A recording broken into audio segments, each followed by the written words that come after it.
ದಕ್ಷಿಣ ಭಾರತದ ಅಜ್ಮೀರ್ ಎಂದೇ ಖ್ಯಾತಿ ಪಡೆದ ಸೂಫಿ ಸಂತರ ಪಾದಸ್ಪರ್ಶದಿಂದ ಪುನೀತಗೊಂಡ ದಕ್ಷಿಣ ಕನ್ನಡ ಜಿಲ್ಲೆಯ ಧಾರ್ಮಿಕ ಸೌಹಾರ್ದತೆಯ ಕೇಂದ್ರ ಇದು ಉಳ್ಳಾಲ. ಮಂಗಳೂರಿಗೆ ಇಸ್ಲಾಂ ತಲುಪಿ 900 ವರ್ಷಗಳಾಗಿದ್ದ ಸಮಯದಲ್ಲಿ ಸುಮಾರು 500 ವರ್ಷಗಳ ಹಿಂದೆ 1569ರಲ್ಲಿ ಕುತುಬುಜ್ಜಮಾನ್ ಸಯ್ಯದ್ ಮೊಹಮ್ಮದ್ ಶರೀಫುಲ್ ಮದನಿ ರಹಮತುಲ್ಲಾಹಿ ಅಲೈಹಿ ಅವರು ಪ್ರವಾದಿ ಸಲ್ಲಲ್ಲಾಹು ಅಲೈಹಿ ವಸಲ್ಲಮರ ಆಜ್ಞೆಯಂತೆ ಪುಣ್ಯ ಮದೀನಾ ಮಣ್ಣಿನಿಂದ ಹೊರಟು ಅರಬ್ಬಿ ಸಮುದ್ರದ ಮೇಲೆ ಮುಸಲ್ಲ ಹಾಸಿ ಅದರ ಮೇಲೆ ಪ್ರಯಾಣ ಮಾಡುತ್ತಾ ಮಂಗಳೂರಿನ ಬಂದರಿಗೆ ಬಂದಿಳಿದರು. ನಂತರ ಉಳ್ಳಾಲದ ಮಣ್ಣಿಗೆ ಮಹಾನರ ಆಗಮನವಾಯಿತು. ಮಹಾನರ ಬರುವಿಕೆಯ ಸುಮಾರು 150 ವರ್ಷಕ್ಕೆ ಹಿಂದೆ ಅಚ್ಚಿ ಸಾಹಿಬ್ ರಹಿಮವುಲ್ಲಾ ಎಂಬ ಸೂಫಿ ಸಂತರು ಉಳ್ಳಾಲದ ಅಲೇಕಳದಲ್ಲಿ ನೆಲೆಸಿ ಕಷ್ಟ ಕಾಯಿಲೆ ಎಂದು ಬಂದವರಿಗೆಲ್ಲ ಅಚ್ಚಿ ಚಕ್ಕರೆ ನೀಡಿ ಪರಿಹಾರ ನೀಡುತ್ತಿದ್ದರು. ಆದ್ದರಿಂದ ಅವರಿಗೆ ಅಚ್ಚಿ ಬೋಬಾ ಎಂದು ಹೆಸರಾಯಿತು.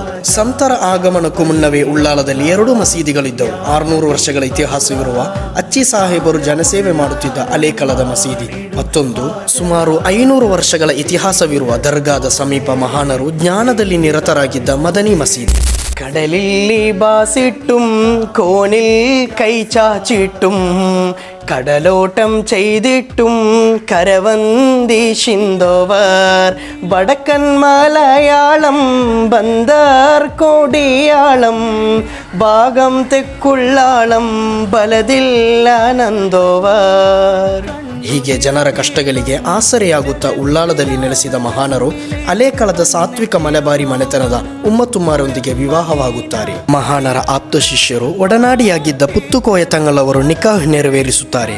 ನಂತರ ಮಹಾನರು ಅಲೇಕಳದ ಪೊಲ್ಕರೆ ಎನ್ನುವ ಪತ್ನಿಯ ತರವಾಡು ಮನೆಯಲ್ಲಿ ವಾಸಿಸುತ್ತಾರೆ. ಈ ಜೀವನಕ್ಕೆ ಸಾಕ್ಷಿಯಾದ ಮನೆಯು ನಿಕಾಹ್ ನೆರವೇರಿಸಿದ ಮಹಾನರ ಸಮಾಧಿಯು ಇಲ್ಲಿ ಕಾಣಬಹುದು. ಅಲ್ಲದೆ ಅನೇಕ ಕುಟುಂಬಸ್ಥರ ಸಮಾಧಿಗಳು ಇಲ್ಲಿ ಇದೆ.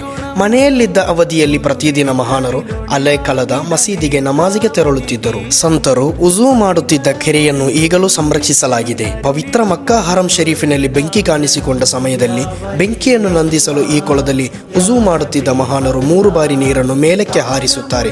ಬೆಂಕಿ ನಂದಿಕೊಳ್ಳುತ್ತದೆ. 500 ವರ್ಷಗಳ ಇತಿಹಾಸವಿರುವ ಈ ಜಲಾಶಯವನ್ನು ಮದನಿ ತಂಗಲ್ ಕೊಳ ಎಂದು ಕರೆಯುತ್ತಾರೆ. ಅವರ 600 ವರ್ಷದ ಮತ್ತೊಂದು ಮನೆ. ಒಂದು ಕಾಲದಲ್ಲಿ 50ಕ್ಕೂ ಹೆಚ್ಚು ಕುಟುಂಬ ವಾಸವಿದ್ದ ಈ ಮನೆಯು ಈಗ ಜನವಾಸವಿಲ್ಲದೆ ಕತ್ತಲೆ ಗೂಡಾಗಿದೆ. ಕ್ರಿಸ್ತಶಕ 1592ರಲ್ಲಿ ಸಯ್ಯದ್ ಮದನಿ ತಂಗಲ್ ತಮ್ಮ ಸ್ವಗೃಹದಲ್ಲಿ ಮರಣ ಹೊಂದಿದರು. ಆ ಸಮಯದಲ್ಲಿ ಅವರಿಗೆ 75 ವಯಸ್ಸು ದಾಟಿರಬಹುದೆಂದು ಹಿರಿಯರ ಮಾತು. ಕೆಲ ಕಾಲದ ನಂತರ ಬೀವಿಯು ಮರಣ ಹೊಂದುತ್ತಾರೆ. ಅವರನ್ನು ಮದನಿ ತಂಗಲರ ಸಮೀಪವೇ ದಫನ ಮಾಡಲಾಗಿದೆ. 1920ರಲ್ಲಿ ಮೊದಲ ಉರುಸ್ ನಡೆಯಿತು. 1970ರಲ್ಲಿ ಸಂತರ ಮೂಲ ಸಮಾಧಿಯನ್ನು ವಿಸ್ತರಿಸಿ ಪುನರ್ ನಿರ್ಮಿಸಲಾಯಿತು. ದರ್ಗಾದ ಸಮೀಪವೇ ಮುಹಿಯುದ್ದೀನ್ ಬಾವಾ ಎನ್ನುವ ಸೂಫಿ ಸಂತರ ಸಮಾಧಿಯೂ ಕಾಣಸಿಗುತ್ತದೆ. ಇವರು ಮದನಿ ಸಯ್ಯಿದರ ಮಹಾಪ್ರೇಮಿಯು ಕುತುಬುಲ್ ಆಲಂ CM ಮಡೂರವರ ಆತ್ಮೀಯ ಗುರುವರಿಯರಾಗಿದ್ದಾರೆ. ಇವರು 23/4/1973ರಲ್ಲಿ ಮರಣ ಹೊಂದಿದರು. ಅಚ್ಚರಿ ಎಂದರೆ ಮದನಿ ತಂಗಳರ ಕಾಲದಲ್ಲಿ ಬೆಳೆದ ತೆಂಗಿನಕಾಯಿಯನ್ನು ಈಗಲೂ ದರ್ಗಾದ ಸಮೀಪ ಕಾಣಬಹುದು. ಇದು ಶಾಂತಿಯ ಐತಿಹಾಸಿಕ ನಿಲಯ, ಸಾವಿರಾರು ಜನರ ಆಶ್ರಯ ತಾಣ, ಸರ್ವ ಜನರ ಭಕ್ತಿಯ ಪವಿತ್ರ ಸ್ಥಳ. ಈ ನೆಲ ನಂಬಿಕೆಯ ನೆಲೆ. ಮತ್ತೆ ಭೇಟಿಯಾಗೋಣ.